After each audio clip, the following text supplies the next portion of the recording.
저와 여러분은 하나님의 사랑을 받기 위해 태어난 존재입니다. 그러기에 우리는요, 세상을 창조하신 그 하나님의 사랑을 받고 있다는 것만으로도 우리의 삶은 늘 기쁘고 행복해야 되는 것이 성경이 우리에게 전해주고 있는 메시지입니다. 하루하루가 우리 성도님들 행복하고 기쁜 날들로 늘 이어져 가기를 소망합니다. 창세기의 에덴 동산에서의 이 에덴이라는 말의 의미는 기쁨이라는 뜻입니다. 그러니까 기쁨의 동산인 거죠. 에덴 동산은 하나님이 창조하신 동산에서 하나님과 함께 살았던 아담과 하와는 하루 매 시간 분초가 늘 기뻤고 늘 행복했어요. 기쁨의 동산이니까요. 그런데 이들이 불순종으로 인해서 그 에덴 동산에서 쫓겨납니다. 근데 쫓겨날 때 그냥 쫓겨난 것이 아니라 이들에게 허락되었고 주어졌고 이들이 누렸던 기쁨, 행복, 자유, 이 모든 것들이 다 함께 잃어버린 거예요. 여기서 복음이 등장하죠. 우리를 긍휼히 여기셔서 이것을 회복하시기 위하여 하나님이 인간의 몸을 입고 이 땅에 오신 거죠. 그러기에 우리가 오늘 예수를 믿고 구원을 받아 하나님의 자녀가 되었다라는 것을 믿고 확신한다면 기쁨의 동산 안에 있었던 기쁨, 자유, 행복, 하나님과의 그 관계가 함께 회복된 줄로 믿어야 할 것입니다. 우리 안에 기쁨이 있고 우리 안에 행복이 있고 우리 안에 하나님과의 관계가 살아있다면 그거보다 더 귀한 행복이 어디 있습니까? 그래서 우리의 삶은요, 그리스도인의 삶의 특징은요, 행복해야 됩니다. 행복하시기를 소망합니다. 바울 서신이라는 복음으로 하나님의 교회가 세워졌고 그 이후에 교회가 문제를 만났고 그래서 바울은 그 소식을 듣고 그 교회에게 그 만난 문제를 이렇게 해결했으면 좋겠다라고 보낸 편지가 바울 서신입니다. 오늘 빌립보서는 바울이 로마 감옥에서 빌립보 교회의 소식을 접한 거예요. 로마 감옥에 갇혀서 빌립보의 교회의 어떤 문제들을 접하고 나니 바울이 그 교회에 이제 편지를 쓴 거죠. 당시 빌립보는요, 마케도니아 지역에 위치한 로마 식민 도시였습니다. 초기 그 기독교의 공동체가 막 형성될 그때의 무렵에 이 로마로부터 많은 그리스도인들이 박해와 핍박을 당했거든요. 로마의 그 정책, 종교 정책 중에 하나가 로마 황제를 신으로 숭배하고 난 다음에 너희들의 나라의 신을 인정해주는 퍼블릭 워십이라고 해서 일종의 우리나라의 신사참배와 비슷한 일제시대의 신사참배와 거의 유사한 제도예요. 그래서 가장 먼저 로마 황제를 신으로 숭배하고 그 다음에 너희들의 신을 숭배해라, 믿어라, 이렇게 이제 종교 정책을 이 로마가 폈던 것이죠. 그런데 기독교는 뭐예요? 유일신이잖아요. 나 외에 다른 신을 섬길 수 없는 것이 우리의 가치죠. 우리의 믿음의 중심이고요. 그러니까 초기 기독교, 빌립보 지역을 외고 뭐 어느 지역이든 초기 기독교가 막 뜨겁게 성령의 바람이 일어나고 막 공동체가 세워질 무렵에 그런 박해와 핍박이 왜요? 거부를 하니까 이 로마에게 반감이 생긴 거예요. 그래서 이유를 막론하고 그리스도인들을 잡아서 박해하고 핍박하고 옥에 가두고 그리고 막 추방시키고 말도 안 되는 이유들로 이 그리스도인들이 많은 어려움을 겪게 된 거죠. 고난 앞에 장사 없다고요. 아프니까, 많이 아프니까 많은 이들이, 일부 교인들이 개종을 하고, 또 일부 교인들은 신앙을 버리고 믿음을 버리고, 이런 일들이 벌어지는 거죠. 그나마 믿음을 지키고 버티고 견디고 오래 참고 하던 이 교인들, 이 빌립보 교인들에게 그 고난으로 인하여서, 견딜 수 없는 아픔으로 인하여서 이들의 마음에 믿음의 자리는 지켰는데, 신앙의 자리는 지켰는데 기쁨이 없어진 거예요. 너무 아프니까, 너무 힘들어서 기쁨을 다 잃어버린 거죠. 이것이 오늘 빌립보 교회가 만난 문제였어요. 모여서 예배는 드리는데 기쁨이 없어요. 그룹으로 모여서 기도는 하는데 기쁨이 없어요. 그래서 바울은 이 소식을 로마 감옥에서 듣고 그 교회를 향하여 편지를 보낸 겁니다. 그래서 빌립보서를 기쁨의 서신 이렇게 말하기도 하고요, 기쁨을 회복하는 회복 이야기이기도 합니다. 오늘 회복 시리즈 4번째, 기쁨에 대한 주제를 가지고 여러분들 앞에 섰는데, 오늘 이 말씀에 맞춰지고 여러분들이 삶의 현장으로 돌아가며 하나님이 주시는 기쁨이 회복되기를 소망합니다. 할렐루야. 본문은 이렇게 시작을 해요. 형제들아, 12절에 내가 당한 일이 도리어 복음 전파의 진전이 된 줄을 너희가 알기를 원하노라. 내가 당한 일이, 이렇게 표현합니다. 지금 바울이 당한 일이 뭐예요? 로마 감옥에 갇힌 일이에요.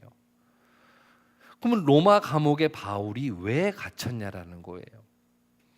복음을 전하다가 갇힌 거예요. 복음을, 이방인들에게 복음을 전하다가 유대 지도자들과 그리고 로마 당국 모두로부터 반감을 얻게 되고 미움을 받게 된 거예요. 그래서 가이사리아에서 한 2년간 구금이 됐던 거예요.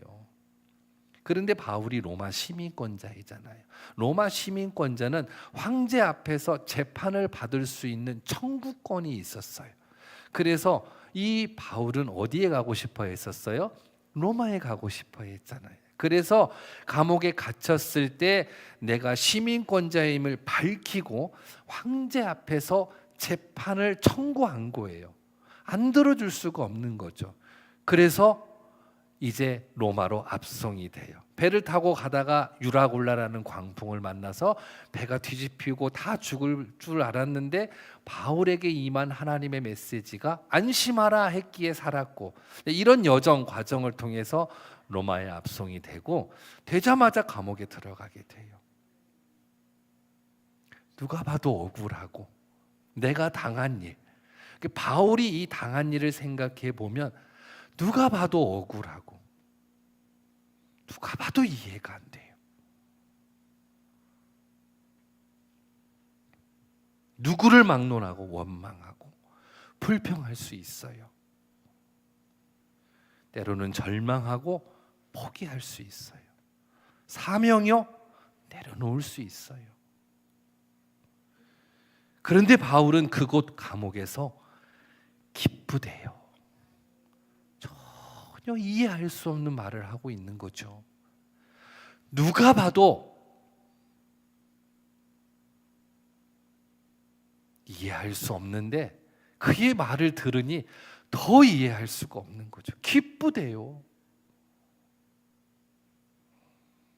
그러면서 바울이 자신을 둘러싸고 있는 주변 사람들을 이제 소개하는데요.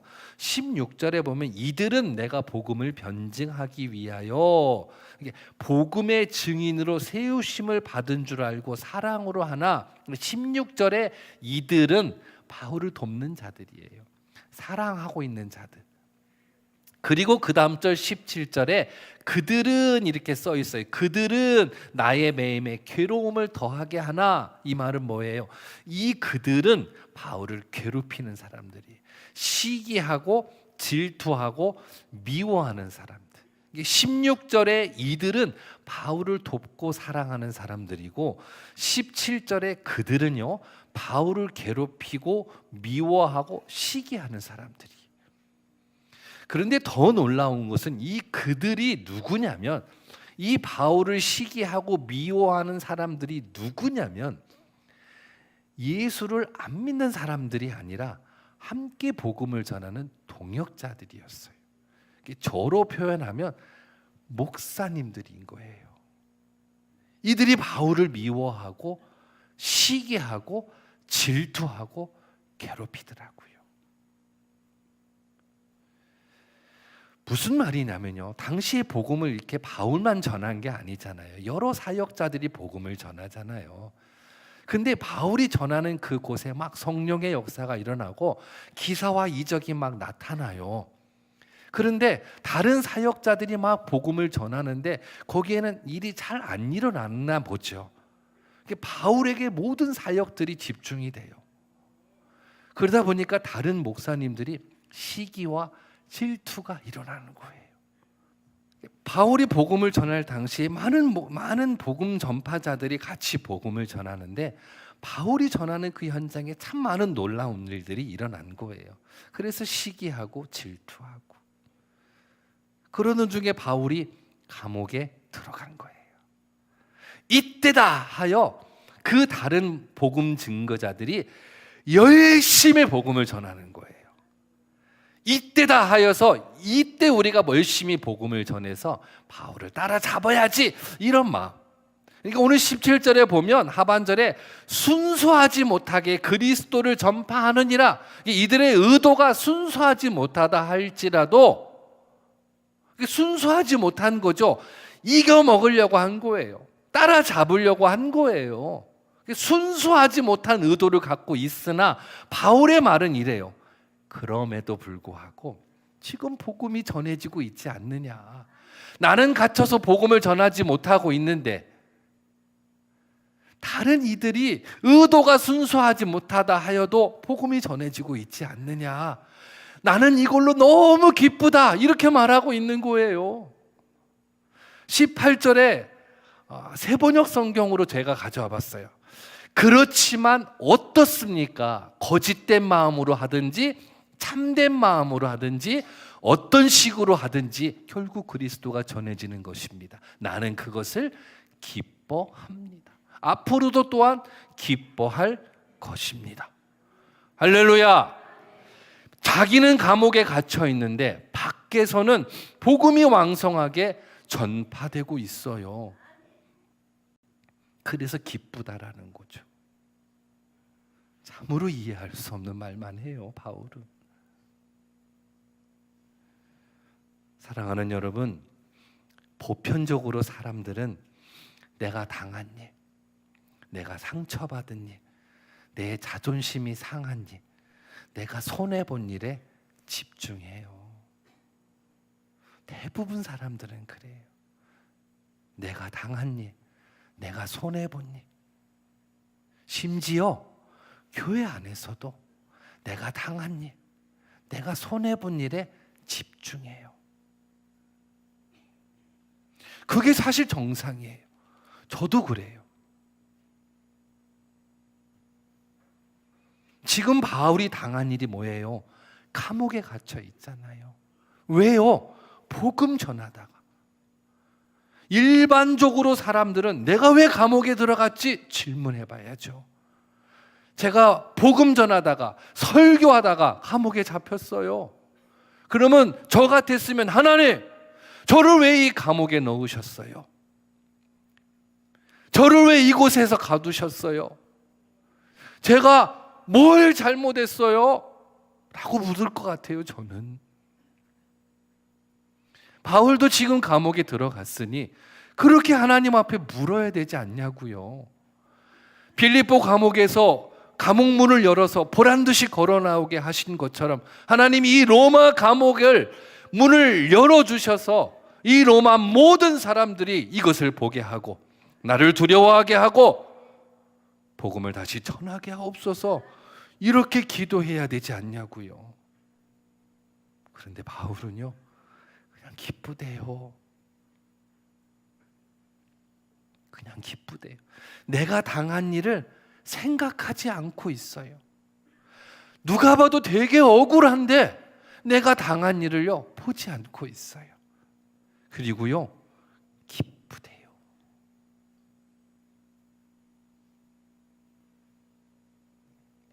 빌립보 교인들은 예수 믿기 전에 어떻게 살았을까? 아마 우리가 예수 믿기 전과 동일한 삶을 살지 않았을까 싶어요. 자기만을 위해서 사는 삶을 살았겠죠. 자기 중심적으로 살았겠죠. 그런데 예수님을 만났어요. 복음을 들었어요. 그 복음 안에 담아진 기쁨, 사랑, 하나님의 위로, 그 능력과 권능을 경험해요. 너무 행복한 거예요. 내가 당한 일이 보이지 않고요. 주님이 주신 그 은혜가 너무 커요. 내가 당한 일보다 주님이 날 위해 하신, 날 위해 행하신, 나의 삶 속에 역사하시는 그 은혜가 너무 귀해요. 내가 당한 일을 보지 않아요. 그래서 아파도 힘들어도 억울해도 모여서 찬송하고 기뻐하며 이랬었어요, 우리처럼. 그런데 이들이 다시 이전의 삶으로 돌아가는 거예요. 믿음은 버리지 않았으나 기쁨을 잃어버린 거예요. 모이기는 하나 기뻐하지 않는 거예요. 잃어버린 거죠, 기쁨을. 이게 오늘 이 빌립보 교회가 만난 문제예요.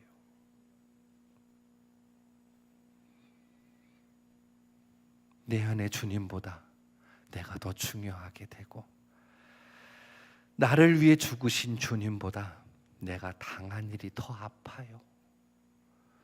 나를 위해 십자가에서 피 흘리시며 그 고통을 당해내신 주님보다 내 자존심이 다치는 게 더 억울해요. 이것이 오늘 빌립보 교인들이 만난 문제였어요. 처음에는 안 그랬거든요.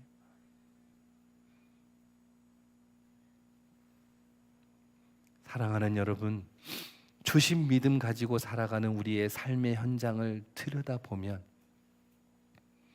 바울이 만난 일처럼 우리도 많은 일들을 만나요. 부목사 시절에 전도사들이 이렇게 다가와서 제 방에 와서 그래요. 목사님, 저 이렇게 교회 그만두겠습니다. 왜 그만두는 거야? 그럼 어떻게 할 거야? 다른 데 원서 내서 저에게 맞는 교회로 가겠습니다. 이유 좀 들어보자. 그랬더니 죄송합니다. 용서하고 들으세요. 이유 같지도 않은 이유를 대고 있어요. 그래서 제가 호랑이 목사였어요. 야, 너 목회하지 마라. 너 하나 주의 종 세우려고 하나님이 너의 부모가 얼마나 피눈물 흘리며 아파한 줄 아냐?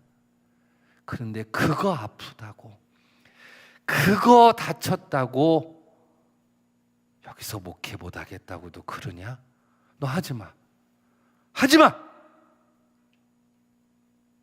이렇게 얘기가 진행될 때 이 아이들이 엎어져요. 목사님, 잘못했습니다. 지금까지도 그 은혜를 알고 명절 때마다 과일 바구니 들고 와요, 저한테. 우리가 살다 보면요, 바울처럼 내가 당한 일을 만나요. 지난 화요일이요, 제가 서울에서 목회하는 동역자들, 친하게 지낸 동역자들이 있는데 성남으로 갔다 보니까, 강남이라고 여기도 자기들은 강북에 있으니까 찾아온 거예요. 차들이 몇 대 오죠. 그러니까 주차장을 지금 이렇게 우리가 공개하고 있잖아요. 그냥 암암리에 쓰시라고 이웃들에게 지금 오픈하고 있거든요. 근데 이제 차가 이렇게 늘 대던 차도 있는데 제가 전화를 했어요. 위쪽도 이제 좀 이렇게 공개하고 있어서 차를 좀 옮겨주시면 안 될까요? 위쪽에 대세요. 위쪽에. 조금 제 사람들이니까 편하게 될 수 있도록 하려고. 그분이 나와서 차를 이렇게 시동을 키면서 창문을 열고 막 저에게 뭐라고 하는 거예요. 그러더니 갑자기 여자분이 아내 같아요. 여자분이 이렇게 걸어 나오는데 제 앞에 오기도 전부터 막 계속 저한테 막 저를 보지는 않고 막 이 교회가 말이야 하면서 막 퍼붓는 거예요. 그런데 그 분의 말 속에 무슨 말이 있냐? 믿는 사람들끼리 말이야 이러고 있는 거. 그 말은 뭐예요? 그 사람도 예수 믿고 교회 다니고 있다는 사람이잖아요. 나는 그게 더 충격인 거예요. 동네반네 사람들이 다 쳐다볼 정도로 소리를 지르면서 내가 목사 막 큰 잘못을 하고 있는 듯한 막 갑자기 심장이 막 작아지는 거예요, 제가. 그런데 저 마음을 더 아프게 했던 건요, 그분이요, 우리 교회 다녔던 분이래요. 제가 딱 봐도 목사 같잖아요.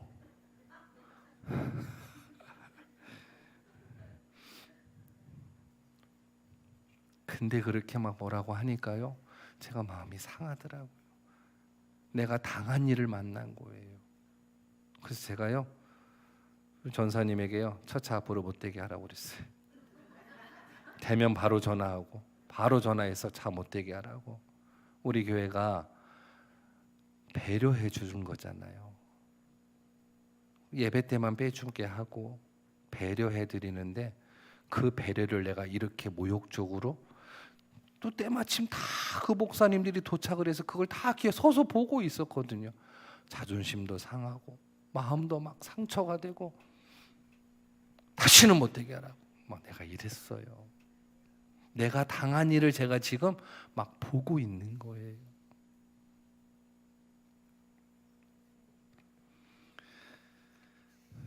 그러면서 연합성회가 이제 시작이 되죠. 그날 하루 되게 기쁘지도 않았어요. 오랜만에 만나서 설레고 기다렸는데 마음이 그냥 우울하고 창피한 거예요, 사실. 그리고 그 다음날 연합성회가 이제 시작이 됐는데, 다시 연합성회를 하면서 제가 기도로 많이 준비했거든요. 수요일날 저녁 설교, 금요일날 저녁 설교를 제가 하지 않아서 너무 행복했고요. 또 한편으로는 말씀을 듣는 자리에 제가 앉을 수 있다는 것이 또한 행복하더라고요.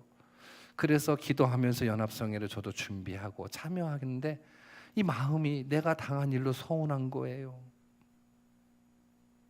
그러면서 제 안에서 하는 말이에요. 제가 저에게 가서 기도하면 하나님이 그럴 거야. 야, 네가 목사인데 용서해야지. 네가 이해해야지. 네가 목사인데 그것도 네가 못 참냐. 분명히 하나님은 나한테 이럴 거야. 제가 스스로 제 안에서 저한테 얘기하는 거예요. 거두절미하고 십자가 앞에 나아간 저를 긍휼히 여기셔서 하나님은요, 깊은 사랑으로 또 하나님의 큰 은혜로 저를 새롭게 하셨어요. 그래서 기뻤고 감사했어요. 이 과정을 겪으면서 많은 고민을 해봤어요. 왜 내가 하나님 앞에 나아가는 여정에 이 당한 일을 만나게 될까? 왜 기쁨과 메마름을 반복하여 내 인생에 허락하실까? 기쁨으로 충만케 하여 목회해도 부족할 판에, 신나게 목회해도 부족할 판에 왜 기쁨과 메마름을 반복하여 나에게 허락하실까?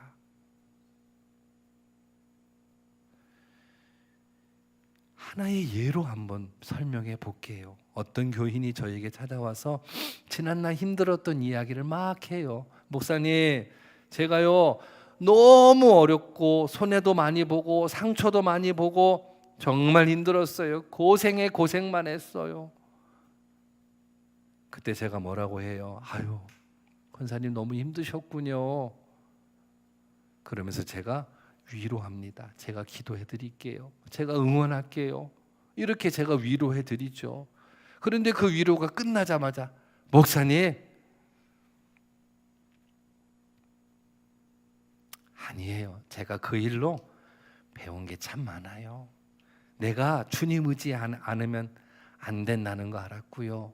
제가 주님께 많이 기도하며 일을 해야 되는 것도 배웠어요. 하나님 앞에 정직하지 못한 것도 깨달았고요. 지금 이 권사님에게 무슨 일이 일어난 거예요? 복음의 진보가 일어난 거예요. 이전에 잘 알지 못했던 거 깨닫게 됐고, 이전에 보지 못했던 거 보게 되었고, 이전에 알지 못했던 거 알게 된 거예요. 믿음의 영적인 세계가 더 열려져 버린 거예요. 복음의 진전이 생겨진 거죠. 성숙해진 거예요. 제가 이거 보고 느꼈어요. 하나님이 왜 내 인생 여정에 기쁨과 메마름을 반복하여 주시는지, 나의 성숙을 위해서. 겉사람은 후패하나 속사람은 날로 강건하여지는 그리스도의 길을 위하여 하나님 오늘 내 앞에 기쁨과 메마름을 반복하여 두시고, 이 일을 통하여 내 영혼이 깊어지게 하고 넓어지게 하고 하늘의 영적 세계를 확실히 보게 하시는구나. 제가 그것을 깨달았어요. 내가 당한 일에 집착하고, 내가 당한 일에 매이고, 내가 당한 일 때문에 억울해하고, 내가 당한 일 때문에 속상하고 그랬던 내가 당한 일을 만났을 때 이 일을 통하여 하나님이 무엇을 생각하게 하시는지 찾게 되고 두드리게 되었다라는 거예요. 그 순간 성숙함의 길로, 그리스도인의 길로 가게 되지 않겠냐고요. 이 일을 반복하다 보니 어느새 내가 주님을 닮게 되고, 이 일을 계속 반복하다 보니 내가 선 자리가 하나님을 예배하는 자리요, 하나님의 기쁨의 자리에 있게 되더라고요. 이 목적을 위하여 하나님은 계획하셨고, 저와 여러분의 인생 여정에 그 길로 우리를 이끌어 가시는 거죠. 그러기에 오늘 내가 당한 일이 무엇이 있든지 그 당한 일을 바라보지 말고, 그 당한 일 속에 담아진 하나님의 음성 듣기를 간절히 소망합니다. 할렐루야. 하나님이 그런 분이세요. 악한 영들은요, 끊임없이 내 당한 일을 보게 해요. 악한 영들은 끊임없이 내가 당한 일을 생각나게 해요. 잘한다, 그거야 하면서 자꾸 내가 당한 일을 만나게 하고 내가 당한 일에 매이게 해요.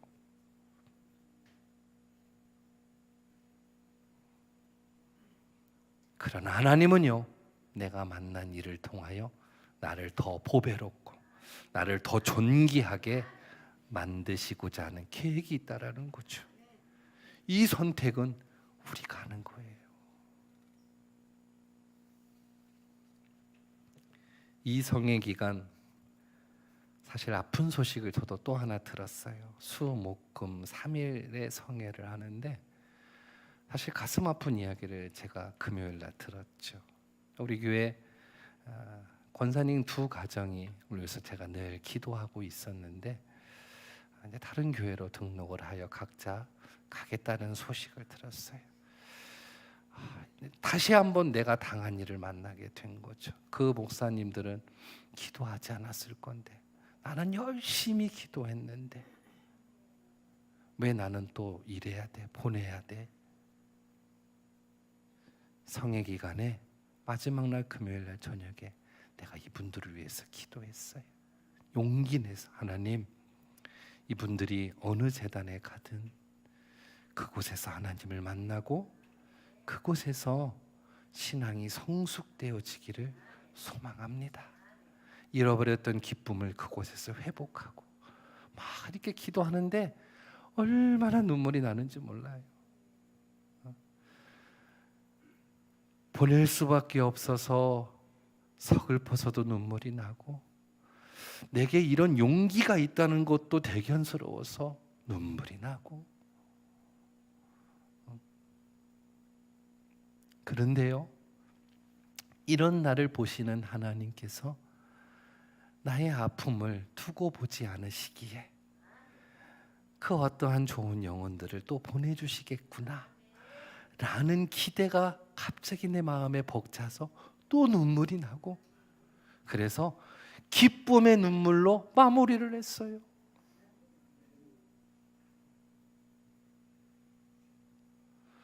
여러분들이 저에게 와서 목사님 저 교회 옮길래요 하면요, 저는요 그냥 쓰러져요. 저의 약점이에요, 약점. 저는 약점이 딱 하나예요. 여러분들 앞에 목사님 저 교회 옮길래요? 떠날래요?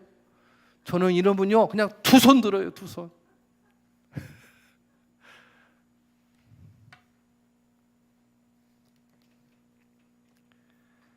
사랑하는 여러분, 우리는 다시 새로운 한 주를 시작합니다. 이 한 주간도 우리에게는 기쁨과 메마름이 반복하여 우리에게 찾아올 겁니다. 그때 우리 앞에는 두 가지가 있어요. 내가 당한 일, 그리고 또 하나는 하나님이 나를 위한 섭리. 그때 우리는 내가 당한 일을 보지 말고 하나님의 뜻을 구하고 찾고 바라보고 의지하여 그 길을 나아갈 수 있기를 소망합니다.